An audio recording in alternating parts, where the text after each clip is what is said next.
हर तारीख अपने साथ कई इतिहास लेकर आती है। जैसे आज की तारीख अपने साथ देश के महान शासक, गोरिल्ला युद्ध शैली के जनक छत्रपति शिवाजी महाराज और देश के महान स्वतंत्रता सेनानी, विचारक और सुधारक गोपाल कृष्ण गोखले की याद लेकर आई है।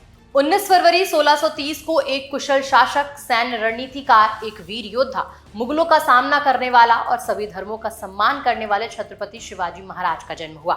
उनके जन्म ने एक ऐसी विरासत की शुरुआत की जिसने भारतीय इतिहास की दिशा को आकार दिया। छत्रपति शिवाजी महाराज का शासनकाल 1674 से 1680 तक रहा। उन्होंने मराठा साम्राज्य की स्थापना की और पश्चिमी घाटों में मुगल साम्राज्य के खिलाफ सफल युद्ध लड़ा। शिवाजी ने 1646 में तोरण किले पर कब्जा करके स्वराज की नींव रखी, जो एक स्वतंत्र मराठा साम्राज्य की स्थापना के उनके अभियान की शुरुआत थी।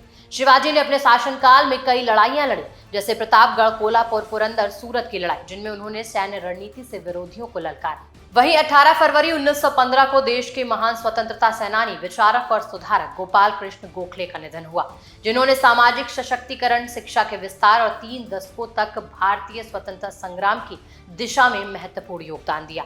गोखले भारतीय राष्ट्रीय कांग्रेस के वरिष्ठ नेता, सर्वेंट्स ऑफ इंडिया सोसाइटी के संस्थापक थे।